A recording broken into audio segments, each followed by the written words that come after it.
Bienvenidos a un nuevo desafío aquí en Barra de Opinión, en esta ocasión con el diputado federal por el Partido Acción Nacional, Ricardo Villarreal García, secretario de la Comisión de Hacienda en San Lázaro. Diputado, bienvenido. Muchas gracias por tu presencia. Al contrario, gracias por la invitación. Hay un gran tema. Este primer paso que se da en la Cámara de Diputados con la oposición de tu grupo parlamentario, del Grupo del PAN, para homologar las cuotas que los patrones manifiestan del Instituto Mexicano del Seguro Social, del IMSS, con lo que expresan a la hora de pagar impuestos, cuando el salario genera un impuesto sobre la renta, un famoso ISR. Parte del argumento que utilizó el PRI, el Verde, el PANAL para aprobar esto fue que pues, se rescata al Instituto Mexicano del Seguro Social en una parte, porque esto le significa recaudar cerca de 3,000 millones de pesos más.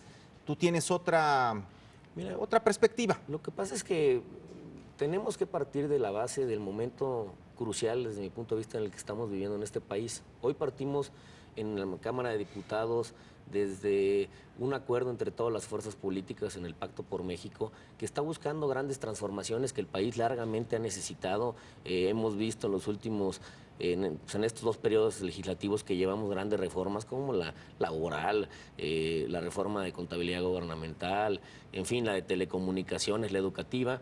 Y en ese mismo seno del Pacto por México hay un acuerdo que los temas fiscales como este es definitivamente se van a tocar el próximo periodo ordinario de sesiones en un marco de una reforma fiscal integral que tanto necesita este país. Y lo que no podemos hacer es violar la confianza entre las distintas fuerzas políticas. Si ya acordamos que es hasta el siguiente periodo, pues entonces respetemos los distintos acuerdos y vayamos por pasos. Hay demasiadas cosas que tenemos pendientes como para brincarnos este proceso. Al final del día lo que yo quiero que el auditorio entienda es que esta homologación entre cómo se cobran las cuotas del IMSS, al homologarlo con la ley de impuestos sobre la renta, estás eliminando excepciones en donde no se te cobraban estas cuotas, con lo cual al final del día es un aumento de impuestos. Pongo ejemplos.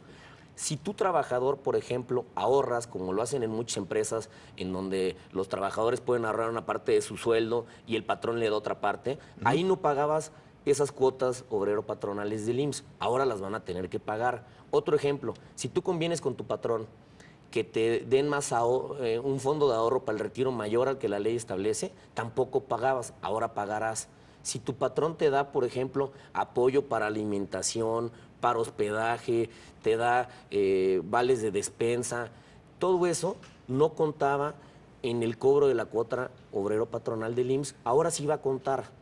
Si, por ejemplo, recibes el PTU, la participación de los trabajadores en las utilidades, tampoco ibas a pagar y ahora sí pagarás. Entonces, si tú vas sumándole, a lo mejor el trabajador, para ser un poco más específico, gana 4,000 pesos al mes, más los vales de despensa que recibe, más un fondo de ahorro adicional, más el PTU, gana 5,500, bueno, entonces la base gravable ya no van a ser 4,000, sino van a ser 5,500. Es un aumento de impuestos, punto. Diputado, sin ahogarnos en los detalles de la técnica parlamentaria, ¿no? El asunto de las comisiones, los secretarios, las convocatorias, ¿cuál es el argumento que utilizaron quienes lo aprobaron en el Pleno para decir no es un tema necesariamente fiscal, sino es un tema de evasión? Porque eso es, me parece que ahí construyeron el discurso, que decían, muchos están evadiéndole el pago de cuotas al IMSS, y eso no se le puede hacer a una institución tan noble como el IMSS. Fíjate que es una manera bastante perversa de decir las cosas, porque al final del día no era una evasión. La ley te autorizaba a que sobre ciertos temas para fomentar, por ejemplo, el ahorro